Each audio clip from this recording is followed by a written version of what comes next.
Assalamualaikum warahmatullahi wabarakatuh. Selamat pagi sahabat semuanya. Gimana kabarnya hari ini? Kembali lagi dan jumpa lagi dalam podcast Sahabat Sehat RSUD Serengat yang hari ini bersama saya Alfatania Pandu Asmara yang akan memandu podcast pada hari ini.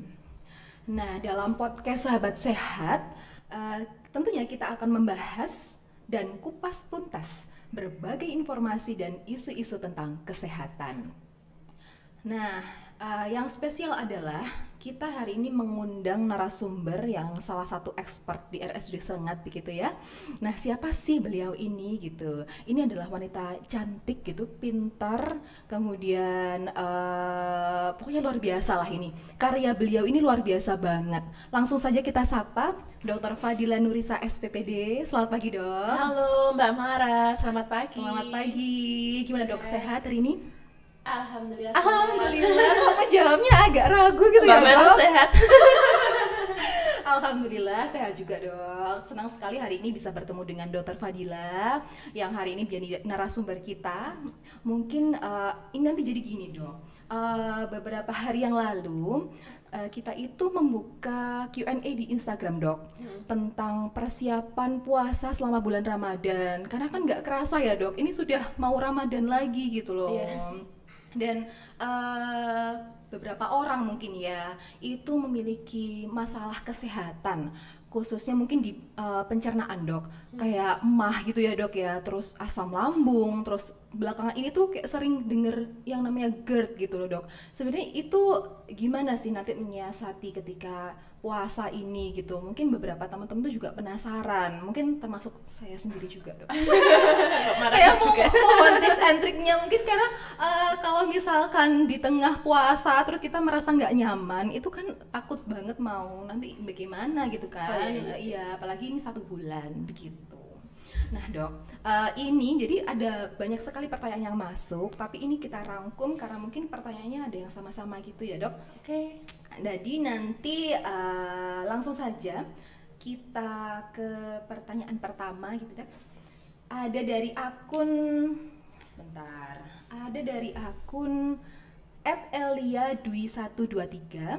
Pertanyaannya yaitu gimana sih cara untuk melatih puasa kalau punya asam lambung? Oh iya Mbak Mara. Jadi sebenarnya kalau puasa itu malah bisa untuk melatih asam lambung supaya nggak kumat. Oh gitu ya, Dok ya? Iya, malah beberapa pasien itu kalau puasa dia tuh bisa sembuh gitu puasanya. Apa maksud saya GERD-nya? GERD-nya. Iya, Oke. Kenapa? Karena kan gini, otak itu kan bekerjanya itu sesuai dengan impuls. Jadi Iya. kalau kita sudah masuk waktu makan, otomatis lambung itu mengeluarkan asam lambung. Iya. Nah kalau kita puasa, kita nggak kepikiran untuk makan. Jadi otak itu nggak mengeluarkan sinyal untuk mengeluarkan siap. asam lambung. Itu yang pertama. Iya. Yang kedua, kalau kita puasa, kita cenderung makannya lebih teratur. Teratur. Betul Heeh. sekali. Jadi malah kita tuh makan buka sama sahur yang biasanya kadang kita nggak makan. Iya, benar. Atau kadang kita makan ngemil-ngemil gitu kan, kita udah nggak ngemil lagi. Iya. Ya itu yang ketiga kan kita menghindarkan dari makanan yang nggak bermanfaat. Misalnya Iya. kalau puasa kan sahur kan sama buka, otomatis kita kan nggak milih makanan yang terlalu berat di perut gitu, Iya, kayak misal betul. gorengan yang berlemak gitu. Iya, Jadi iya, malah iya. kita cenderung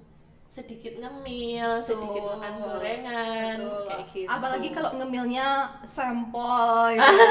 Aduh, Yang terus pedes-pedes. cilok, iya. Nanti sambalnya 4 sendok dong. Kalau nggak 4 sendok kayaknya nggak lega gitu ya. Iya, itu. Aduh, itu berarti malah bisa menyembuhkan asam lambung itu ya, Dok ya. Iya, kemungkinan malah ada beberapa pasien itu yang bisa dia malah lebih enak. Terus yang Oke. terakhir juga dia kan malah sedikit ngerokok ya, kalau misalnya yang Oh, itu juga ada ngerokok. hubungannya dengan itu Iya, ya. karena merokok itu juga bisa memperberat asam lambung gitu. Oke, siap. Sama stres itu juga memperberat asam lambung. Kalau puasa kan biasanya orang cenderung lebih tenang ya. Iya, Jadi, lebih terkontrol ya, Dok, lebih emosinya terkontrol ya. emosi, Iya. terus enggak yang stres apa depresi itu kan lebih kurang lah daripada kalau pas Oke. enggak puasa gitu. Jadi banyak faktor yang mempengaruhi sampai nanti akhirnya asam lambung itu malah bisa tereduksi gitu ya, Dok ya. Ha-ha. Oke, siap. siap, seperti itu. Jadi, oke, mungkin buat Mbak Elia Dwi, semoga nanti bisa melihat podcast ini ya, biar nanti mendapatkan jawaban. Dan ternyata seperti itu tadi, kesimpulannya bahwa ternyata puasa itu malah bisa menyembuhkan asam lambung, begitu ya dok? Ya. Oke, siap. Yang kedua dok, jadi dari akun @nikenariskaP, menu sahur apa sih yang cocok untuk penderita MAH gitu? Oh iya, jadi kalau sahur jangan makan ya kayak biasalah, jangan makan pedas, kecut, nggak iya. boleh kopi, pokoknya Iya. yang memicu gas juga nggak boleh, kayak Baik. misalnya duren, nangka, Oh, nanas, oke, oke, buah-buahan oke. yang memicu gas gitu. Terus hindari makanan yang berlemak. Berlemak. Jadi makanan-makanan yang berlemak, terus kayak gorengan, terus yang Lagi-lagi gorengan ya dok? Ya Allah. Padahal itu adalah makanan favorit semua orang, gorengan itu. Tapi ya kita hindari. kalau misalnya digoreng paling enggak mungkin ya minyaknya yang baru, terus Iya. habis itu digoreng jangan sendiri banyak-banyak. gitu ya. Heeh. Itu lebih baik. Oke. Terus kalau bisa misalnya makan sahur itu harus makan ya. Sahur harus makan. Iya, jadi kalau misalnya penderita asam lambung nggak sahur, nanti khawatirnya asam lambungnya kumat karena kan cuma makannya pas buka aja. Oke, siap. Buka kebuka lagi itu kan jangka waktunya terlalu Panjang, Heeh, betul. gitu. Dok, gini, kalau kopi ya dok, itu apakah ada hubungannya dengan kafeinnya atau seperti apa? Maksudnya kalau misalkan kita nggak ngopi tapi kita ganti dengan teh, tapi itu kan sama-sama mengandung kafein, itu gimana dok? Kopi untuk yang lambungnya sehat, maksudnya dia emang biasa konsumsi kopi itu maksimal 200 mg, itu sekitar 2 sampai 3 gelas, 3 cangkir per hari. 2-3 cangkir per hari. Heeh. Oke.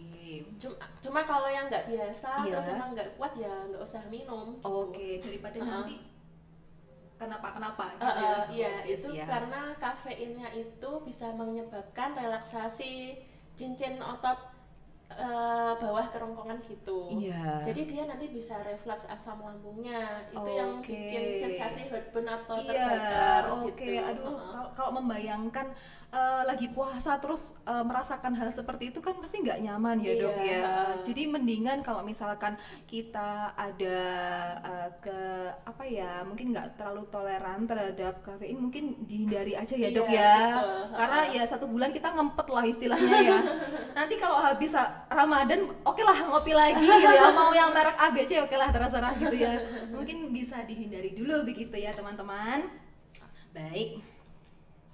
Oke, selanjutnya dok, pertanyaan yang ketiga dari akun look at in the sky underscore. Aduh, ini susah banget ya akunnya ini menyebutkannya. Look at in the sky underscore.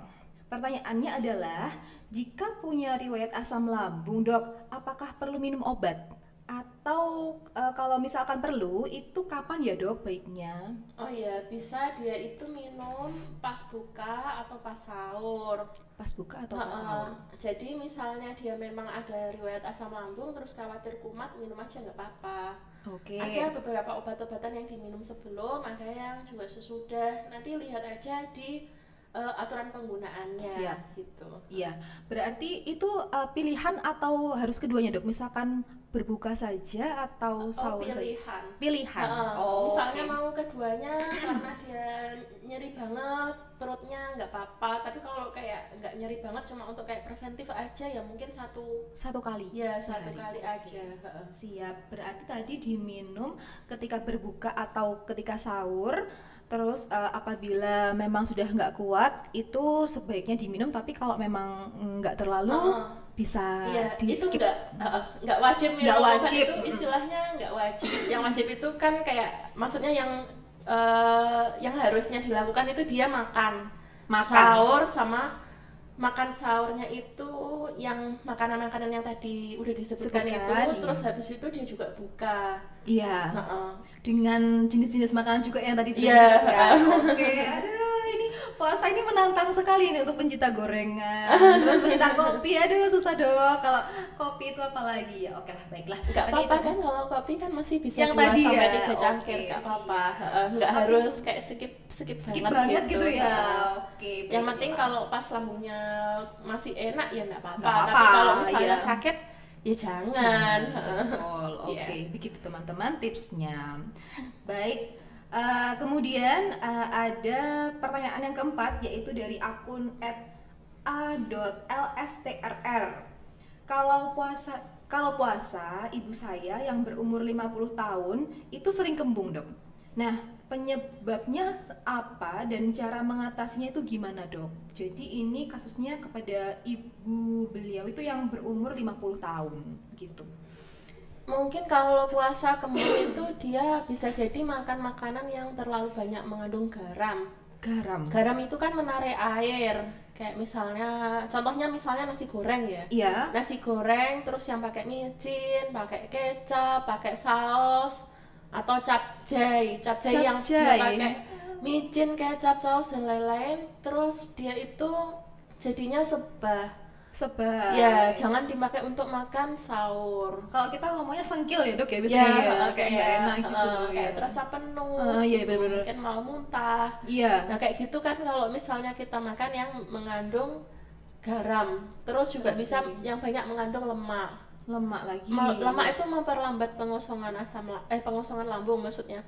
Jadi dia juga membuat sensasi kayak terasa penuh gitu. Oh, jadi tuh kayak makanya tuh terus di sini gitu ya, nggak mau turun-turun gitu ya istilahnya, Dok. Tapi ternyata itu karena bahan-bahannya tadi disebutkan itu ya, Dok. Iya, bisa karena makanannya. Okay. Terus misalnya dia kurang gerak juga bisa. Kalau kurang puasa kan gerak. cenderung mager. Iya, betul. Banget, saya setuju itu. Padahal sebenarnya kalau gerakan kontraksi usus, iya, itu tuh dipengaruhi sama gerak tubuh manusia. kita. Jadi kalau gitu. misalnya orang yang cenderung mager, gerakan ususnya juga bisa melambat, itu jadi konstipasi. Iya. Kalau bisa ya setelah subuh, misalnya setelah sahur itu Nah, ya jalan-jalan. ini nih, betul. Ini Pak juga olahraga. tolong dong dibagi tips and triknya, karena selama Ramadan kita itu kan anggapannya itu kan ya udah, maksudnya kita berpuasa tidak makan tidak minum. Tapi kalau misalkan itu aja udah bikin lemes, terus gimana kalau ditambah dengan kegiatan yang lain, maksudnya kegiatan fisik? Mungkin sekalian, Dok, bagi olahraga yang seperti apa yang mungkin bisa membantu tadi pergerakan tubuh dan usus tadi. Ya misalnya kalau saya kira bukan olahraga yang jenis yang berat-berat ya, kecuali kalau sebelum puasa dia udah biasa melakukan itu, boleh aja dilanjutkan. Iya. Ya. Jadi kayak misalnya jalan kaki, terus yoga yang ringan. Ya, oke. Ya, saya suka yoga. Ini Dokter Fadila ini sepertinya itu semua cabang olahraga itu diikuti. Setahu saya itu beliau itu kayaknya juga ini ya, angkat beban juga nggak sih, Dok? Iya. Terus abis itu yoga juga kan. Iya. Ini rajin banget Dokter Fadila itu. Kayaknya nggak pernah skip yoga ya. Terus kemudian nge-gym juga nggak sih, Dok? Maksudnya kalau nge-gym kadang-kadang aja. Kadang-kadang ya. Iya, jarang banget. Tapi kayaknya semua cabang olahraga itu diikuti sama Dokter. Iya, semua panutan banget nih. Selain apa namanya bagi tips and trick juga bisa tentang olahraga. Yes, gitu. bisa. Saya emang suka sih kalau olahraga itu, dan menurut iya. saya itu jadi lebih seger. Kayak olahraga itu kan kayak membuat peredaran lebih lancar, terus kita nggak gampang sakit. Iya. Terus kalau misalnya pas puasa sama pas nggak puasa sebenarnya juga kita bisa tetap olahraga. Iya. Kan ada 3 jenis olahraga. Yang pertama untuk peregangan yang kayak yoga, pilates kayak gitu. Yang kedua kardio kayak misalnya jalan kaki, senam, lari, terus zumba gitu. Terus yang ketiga itu untuk meningkatkan massa otot kayak nge-gym, angkat beban kayak gitu. Nah, itu kita proporsinya juga harus sesuai. Jadi kita nggak yang kayak kardio terus gitu, atau misalnya angkat beban terus gitu. Kita bisa rolling lah supaya kita juga bisa dapat manfaat tiga-tiganya. Dan juga nggak monoton ya, Dok ya. Iya. Kadang-kadang kita kayak kalau lari terus bosan. Betul.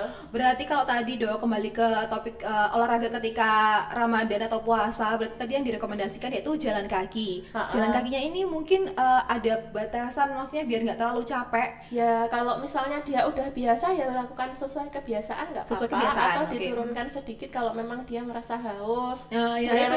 Atau misalnya kalau dia nggak biasa kalau nggak biasa itu ya mungkin mulainya perlahan-lahan aja, jangan yang langsung ngoyo gitu ya. Jangan langsung dalam jangka waktu yang panjang, misal 10 menit lah, 10 sudah sampai 15 menit. Ya sebenarnya belum, tapi kan kalau dia nggak pernah Oh iya, olahraga, mungkin hari pertama 10 menit dulu, Iya. nanti kemudian dicoba. ya kalau bisa mulainya tuh jangan pas puasa.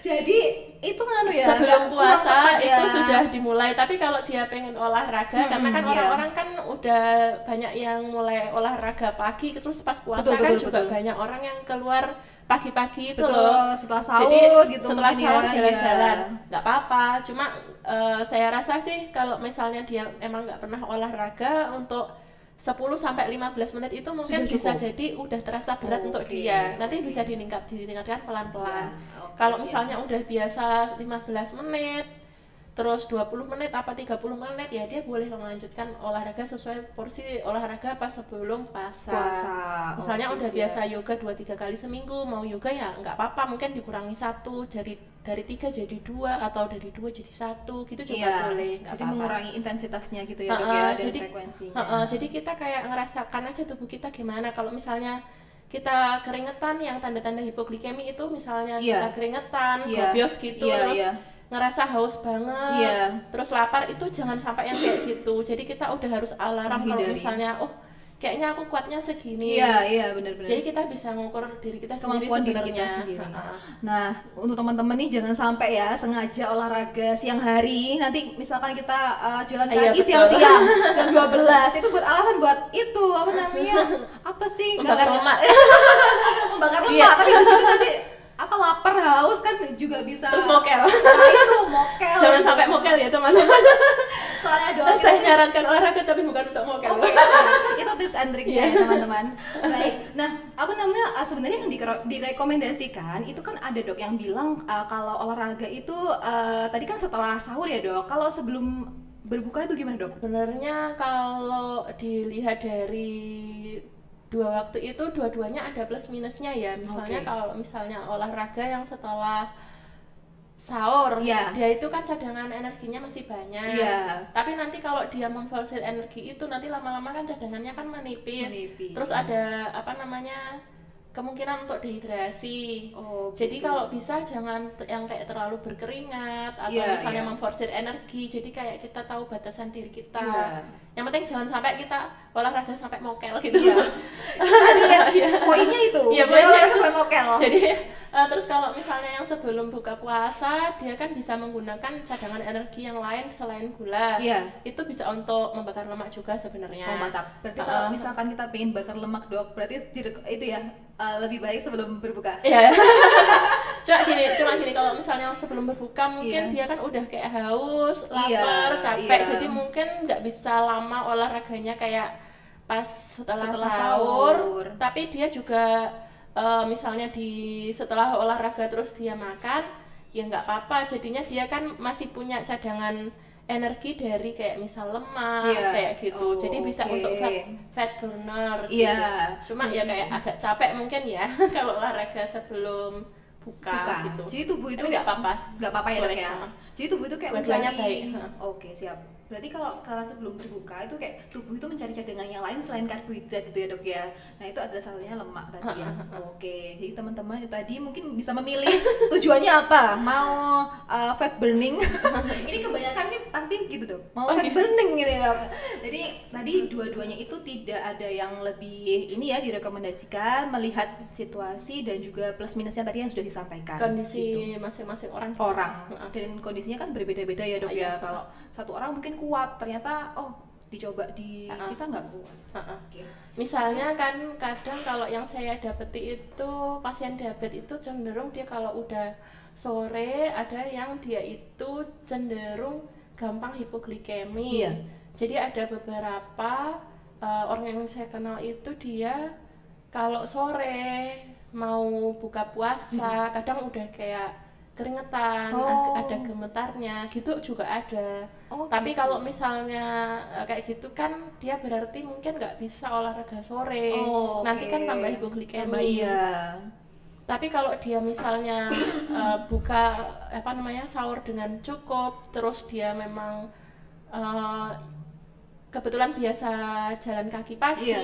itu tetap dilakukan, itu sebenarnya nggak masalah gitu. Terus mungkin kayak mengurangi aktivitas yang terlalu berat kayak gitu. Misalnya ya ada kan pasien, maksud saya selain pasien diabetes juga ya, ada kan orang yang pekerjaannya kayak misal ke sawah itu, benar sekali. itu tetap boleh puasa, cuma harus kayak minumnya itu pas buka sama sahur itu cukup. Cairannya cukup kayak gitu.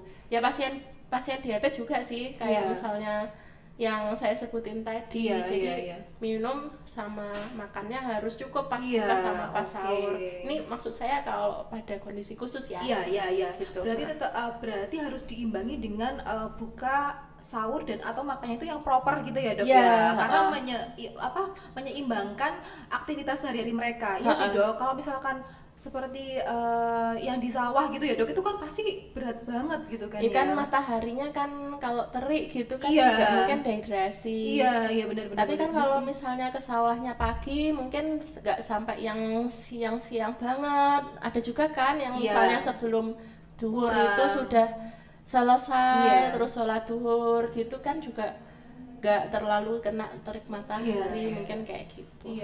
Oke, siap. Oke, Dok. Siap, tadi itu membahas seputar olahraga sampai merambat kemana-mana ya ini. Olahraga sama aktivitas fisik ya jadinya. Makanya itu. Tapi kayaknya itu juga jadi pertanyaan banyak orang, Dok. Karena belakangan ini kan kayaknya kan lagi banyak banget orang yang suka olahraga, Dok. Kayak lari lah, angkat beban lah. Nah, nanti kalau misalkan puasa nih gimana gitu kan, kita bingung. Dan kita sudah mendapatkan jawaban dari Dr. Fadila yang seperti disampaikan tadi. Oke, Dok, siap. Kita ke pertanyaan selanjutnya ya, Dok ya. Oke. Yang kelima dari akun Oyu Dekira, pertanyaannya yaitu, apakah orang yang memiliki mah akut itu boleh berpuasa atau malah puasa dapat membuat sembuhnya? Oh iya, tadi udah disebutin ya. Seperti itu. Memang dia itu juga bisa menyembuhkan, tapi ada juga yang tambah parah itu sebenarnya juga ya mungkin ada juga ya. Ada risiko. Ada risiko juga, misalnya dia kan kayak misalnya nggak sahur, bukanya telat, kayak gitu kan juga ada. Jadi sebenarnya kita harus itu tadi makan sahurnya yang proper, bukanya yang proper, sahurnya di akhir, bukanya di awal ya. Kayak sunnah ya. Jam 10 itu di awal apa di akhir? Jam 10 itu makan malam ya, bukan sahur ya. Ada kan, Dok, kadang-kadang saya makan jam 11 aja sekalian sahur gitu. Iya, enggak gitu. Ya, Dok ya. Ya, jadi tetap harus konsepnya itu enggak gitu. Sahur itu deket-deket sama subuh kan. Jadi lebih baik didekatkan kayak hadis juga kan. Kalau misalnya puasa itu sahurnya didekatkan sama subuh. Terus kalau misalnya bukanya disegerakan.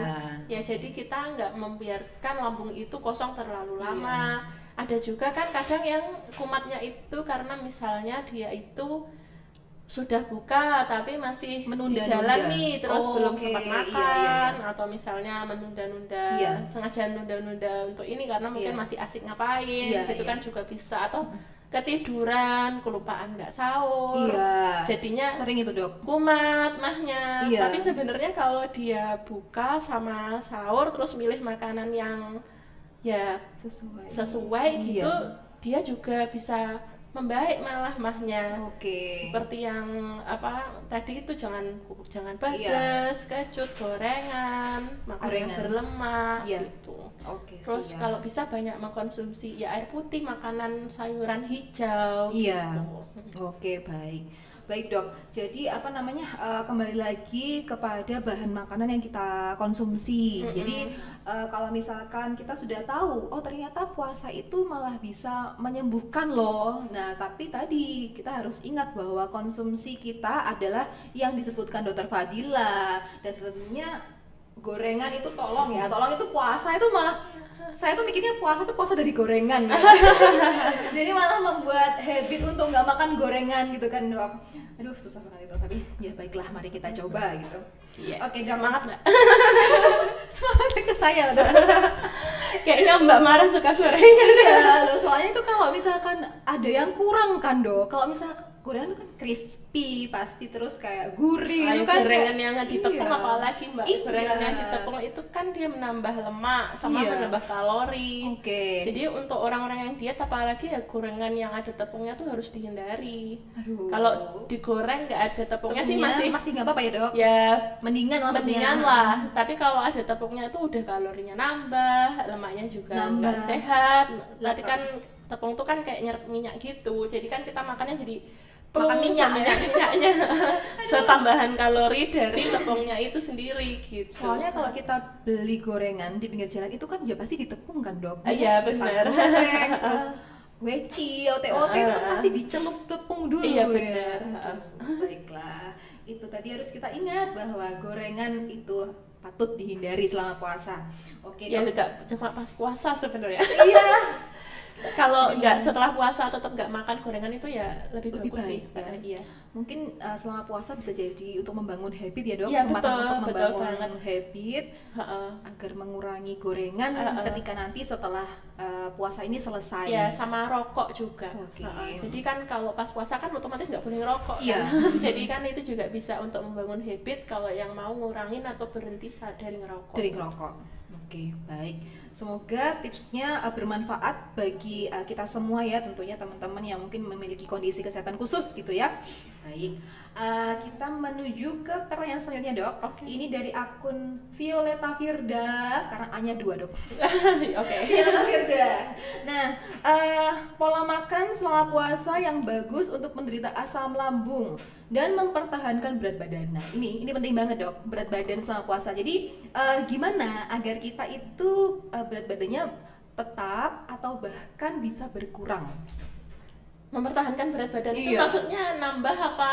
Nah ini saya Menurunkan nggak apa? ngerti ya, ya ini yang tanya ini maksudnya mau kurus atau malah mau nambah gitu kan ya? bisa jadi kalau mempertahankan kan nambah berat badan bisa Iya, kan? atau mungkin dua-duanya dok. Jadi Oh, kalau iya. misalkan kita agar mempertahankan mungkin biar nggak naik kali ya dok, karena kebanyakan orang kan nggak mau berat badannya nambah tuh. Selama puasa dijadikan ajang untuk mengurangi berat badan, mungkin gitu dok. Gitu. Oh, Iya. iya. Jadi kalau mau mempertahankan berat badan atau mengurangi Iya, kalau mau mengurangi berat badan ya Iya. pertama kita mengurangi berat badan dulu. Jadi kalau misalnya makan tetap aja harus makan makanan yang sehat ya. Yang Iya. pertama kan kayak misalnya banyak mengandung serat kayak Serat. sayur gitu ya. Terus habis itu protein yang rendah lemak. Jadi kayak daging, ikan kayak gitu. Kalau Iya. daging ya jangan diambil kayak koyah-koyahnya gitu, kayak gajah-gajahnya. di rawon-rawon gitu ya dok ya ada. Ya, terus kayak gulai itu kan ya lemak semua Oh, iya, kan, bener-bener. lemak Iya juga gitu. sih. Terus kalau misalnya minum air putih itu juga penting, minum air putih. Kalau misalnya habis sahur jangan langsung tidur, Iya. karena Betul. gini kan kalau kita misalnya bergerak setelah kita makan, ya meskipun sebagian orang itu kayak ngerasa sengkil, sebenarnya itu ada manfaatnya. Jadi gula itu dimasukkan ke dalam otot. Oke, Nah, dengan bergerak itu dengan maksudnya ya, Dok, bergerak ya? itu ya, jadi dia dimasukkan ke dalam otot membuat otot kita itu masanya menjadi lebih besar. Oke, Nah, iya. kalau misalnya nggak bergerak, masukkannya itu ke jaringan lemak, jadi lemaknya itu jadi tambah. Iya, yang bertambah lemaknya. Ya, jadi penggunaan glukosa oleh otot kalau kita bergerak setelah makan itu mengurangi penyerapan gula yang dirubah menjadi lemak, Lemak. itu. Oke. Jadi kalau kita udah habis makan glukosa nih kayak misal nasi, kue, itu lebih Iya. baik kita itu bergerak. Bergerak. Jadi setelah makan sahur ya memang saya sarankan sih jangan tidur. Jangan tidur lagi. beraktivitas ya minimal Iya, dok. kalau misalnya mau apa ya, nyapu-nyapu lah, Oh, iya, ngepel-ngepel, iya. apa-apa, Iya. jalan kaki, Iya. apa, ya itu tadi yoga gitu juga bisa. Nggak apa-apa ya. Heeh. Oke. Nah, terus habis itu kalau pas makan tetap kita nggak boleh makan terlalu cepat pada waktu buka, maksud saya. Terlalu cepat itu maksudnya Ya gimana, makan Dok? kan kalau misalnya buka kita cenderung kayak lapar mata terus makan semuanya langsung dimakan. Iya, benar. Harus makan milih yang kayak makanannya itu ringan di perut dulu, bukan Oke, yang nah, ya. Dilanjutkan dulu, Dok. manis-manis. Iya. Oke, nah tadi kan sudah dibahas dok, itu mungkin juga bisa kita bahas sekalian dok. Maksudnya alur kita berbuka, misalkan dimulai dari apa, terus Oh, yang iya. betul, yang sebaiknya itu apa sih? Mungkin kebanyakan orang kan mungkin kurma atau ada yang teh dok, itu mungkin gimana dok? Kalau kurma itu baik karena dia juga ada seratnya. Iya. Memang setelah berbuka sunahnya juga kan makan kurma dulu, Oke. ganjil gitu Iya. kan. Nah kalau kita makan kurma terus habis itu kita nggak langsung makan nggak apa-apa. Nggak Jadi apa-apa. langsung sholat dulu itu boleh. Oke. Jadi kan kita mengunyah pelan-pelan itu keluar Iya. enzim di mulut kita untuk mencerna glukosa, Iya. mencerna gula. Jadi kalau misalnya kita langsung dimakan, pekerjaan enzim di mulut itu belum sempurna. Nah, kalau Oke. kita makan dengan pelan-pelan itu juga dia itu mensupresi rasa lapar, kayak kita memberikan kepuasan seolah kita sudah itu. kenyang. Oh iya. Jadi iya, kalau iya, kita iya. makannya cepet-cepet kayak kita tuh belum kenyang. Padahal sebenarnya kalau kita dengan makan pelan-pelan ada rasa makannya itu udah kenyang gitu. Iya iya iya. Jadi kalau kita makannya pelan-pelan, dikunyah terus baru ditelan, nggak langsung semua dimakan gitu. Iya iya. Semua Kudu dimakan. lapar dok Iya, soalnya. nanti jadi dia kayak ada stimulasi rasa kenyang Ke situ gitu. ya. Heeh. Oke. Nah, kalau kita misalnya makan kurma terus sholat dulu, kita juga kayak memberikan kesempatan Waktu untuk gitu Heeh, ya, jadi break dulu nggak gitu. kaget Iya, lambungnya. benar-benar Itu sih. juga bisa untuk tips yang tadi sakit lambung itu Iya, ya. iya, Terus iya. habis itu baru makan berat. Ya tetap kita makannya itu ya minum, juga ada sayur, Iya. terus hindari makanan-makanan yang asin. Iya. Karena itu tadi menyerap air. Air, Jadi iya. cenderung kayak kalau pada pasien yang kayak ginjal gitu Iya. juga kan nggak boleh banyak yang asin Yang ya. asin. Sebenarnya kita juga iya sama. Jadi garam itu menyerap air, jadi kita kayak begah-begah gitu. Berarti pada kondisi normal pun juga sebenarnya tidak direkomendasikan yang Ya seperti yang itu ya. terlalu asin, banyak micin itu sebenarnya emang nggak direkomendasikan. Terus yang berlemak juga nggak direkomendasikan. Cuma kalau untuk makanan buka sama sahur itu memang kita pilih yang ada proteinnya, tapi Protein yang yang proteinnya utama. rendah lemak kayak Oke, gitu. siap. Serat, protein, terus sama karbohidrat kompleks. Iya. Misalnya nasi itu boleh, nasi putih atau nasi merah juga boleh. Nasi itu masih lebih banyak seratnya daripada kalau kita makan mie atau kita makan roti. Oke. Jadi mendingan kita makan nasi aja daripada makan Roti, roti. Kalau kita ya. mau maintain berat badan lo ya. Karena mikirnya kan karena kita mau mengurangi berat badan, kita kan mengurangi karbo. Lah, Ya benar. mengurangi karbo, tapi nanti yang lain malah di ini dong. Maksudnya nanti nyemil yang malah mengandung bahan yang aneh-aneh gitu loh mengurangi maksudnya. karbo itu benar. Jadi kalau kita mau menurunkan berat badan kita harus menurunkan karbo. Tapi karbo apa yang harus kita konsumsi Nah, gitu. itu Jadi kalau misalnya roti yang baik mungkin roti gandum ya, Roti gandum. yang roti dengan serat gandum asli itu Iya. nggak apa-apa boleh. Tapi ya maksimal mungkin 2 lembar kayak Oke. gitu. Ya biasanya kan ada orang yang nggak sahur. Iya. Daripada nggak sahur sama sekali ya makan roti boleh, nggak Nah, apa-apa. itu Misalnya dong. roti gandum 2 lembar kayak gitu. kadang-kadang kalau misalkan sahur itu kan kalau harus makan nasi itu kan kayak males gitu ya dok, ya ampun baru bangun terus tiba-tiba makan itu kan kalau dalam sehari-hari itu kan aneh gitu ya, mungkin bisa disubstitusi dengan roti itu tadi ya dok ya. Boleh, buah juga boleh, nggak apa-apa. Buah. Heeh. Oke. Susu itu juga nggak apa ya dok ya? Boleh, nggak apa-apa. Tapi kalau misalnya yang dia intoleransi laktosa, Oh, jadi iya. dia nggak boleh minum susu yang berlemak.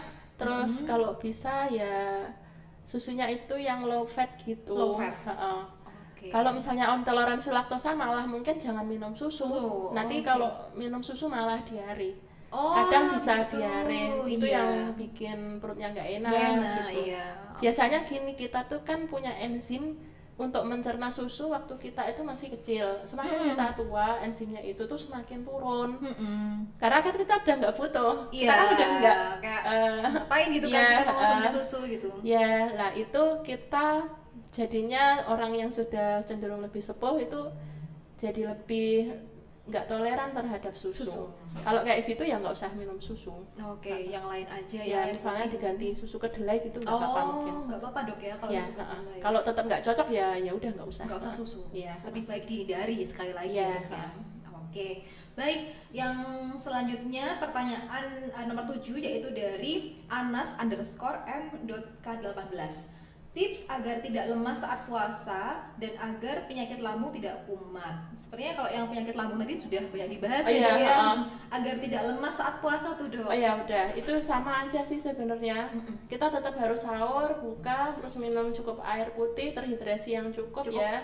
Terus habis itu kita juga kayak nggak boleh stres. Ya. Pada saat puasa kita tetap bisa melakukan kegiatan yang lain. Yang penting kan semua tuh tergantung sama mindset kita Iya, gitu. betul. Jadi kalau misalnya kita mikirnya puasa tidur terus Aduh, ya jadinya tidur terus. iya, Kalau soalnya- puasa wah ini tambah semangat lah kegiatan Heeh. aktivitas gitu ya tetap nggak apa-apa. Nggak apa-apa. Soalnya mikirnya mau hemat energi.